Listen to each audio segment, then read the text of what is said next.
రంగారెడ్డి జిల్లా ఇబ్రహీంపట్నం నియోజకవర్గం తూర్జయంజల్లోని మునగనూరు గ్రామ సర్వే నెంబర్ 44లో ఉన్న 40 ఎకరాల 10 గుంటల ప్రభుత్వ భూమిని బీఆర్ఎస్ జిల్లా అధ్యక్షులు మాజీ ఎమ్మెల్యే మంచిరెడ్డి కిషన్ రెడ్డి పరిశీలించారు. ఈ భూమి పూర్తిగా ప్రభుత్వానిదని, సుమారు 20 ఏళ్ల క్రితం 44/1లో 20 ఎకరాలు అసెంబ్లీ చేశారని అన్నారు. మిగతా 20 ఎకరాలను ప్రొహిబిటెడ్ జాబితాలో పెట్టారని, తాను 17 ఏళ్లు ఎమ్మెల్యేగా ఉన్నప్పుడు ఈ భూమిలో ప్రజా అవసరాలకు మినీ స్టేడియం నిర్మించాలని అనుకున్నట్లు మంచిరెడ్డి కిషన్ రెడ్డి తెలిపారు. కాంగ్రెస్ ప్రభుత్వం అధికారంలోకి వచ్చిన తర్వాత రెవెన్యూ అధికారులను బెదిరించి ఈ భూమిని లాక్కున్నారని ఆరోపించారు. అధికారులు తప్పుడు విధానాలకు పాల్పడవద్దని హెచ్చరించారు.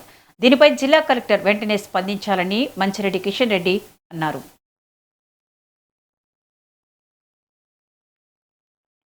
ఏ చిన్న కబ్జా పెట్టినా, ఏదైనా అనుభవిస్తున్నా, చిన్న డబ్బైనా సరే, ఏదైనా సరే తీసేయాల్సినటువంటి పరిస్థితి ఉన్నది అని చెప్పి కూడా నేను తెలియజేస్తా ఉన్నా. లారీలు ఉంటాయి, ఇసుక ఉంటుంది, మట్టి ఉంటుంది, అదేవిధంగా కార్లు ఉంటాయి.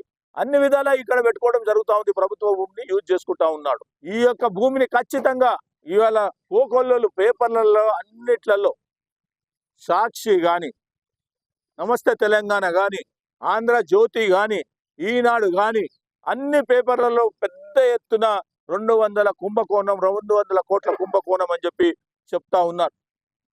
కాబట్టి ఖచ్చితంగా ప్రభుత్వం ఏదో నాన్ సీరియస్గా ఉంటున్నా సీరియస్నెస్ తీసుకొని ఖచ్చితంగా ఏ చిన్న కబ్జా పెట్టినా, ఏదైనా అనుభవిస్తున్నా, చిన్న డబ్బైనా